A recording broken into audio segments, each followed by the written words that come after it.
Borussia Dortmundet dhe i kombëtares së Gjermanisë Karim Adeyemi ka shkaktuar johën të madhe në Serbi pas vizitës së tij në Kosovë me bashkëshorten, reperin shqiptare Loredana Zefi. Gjatë qëndrimit në Kosovë, Adeyemi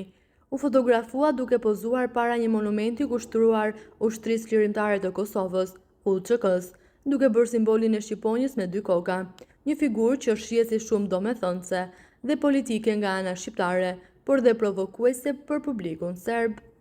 Ky lajm u përhap me shpejtësi të madhe në mediat serbe, veçanërisht në prag të ndeshjes së tensionuar mes Shqipërisë dhe Serbisë më 7 qershor, ku çdo detaj dhe simbolik interpretohet në kontekst të konfliktit historik dhe politik mes dy vendeve.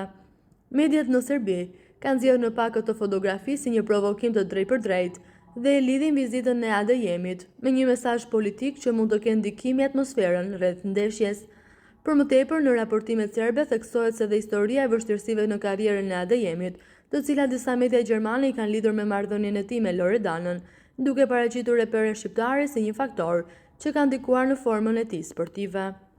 Në këtë kontekst, mediat serbe përdorin këtë rast për të ngritur pyetje mbi identitetin dhe lojalitetin e futbollistit në prag të një përballje ku sporti shkon përtej fushës. Në Shqipëri, ky veprim nga ana tjetër shihet në një këndvështrim si një shprehje lidhjeve të forta kulturore dhe personale të Adeyemit me botën shqiptare përmes bashkëshortes së tij dhe vizitës në Kosovë. Megjithatë, tensionet e rritura në media tregojnë se përballja mes Shqipërisë dhe Serbisë nuk është vetëm sportive, por dhe simbolike dhe politike, ku çdo detaj i vogël merr peshë të madhe në opinionin publik.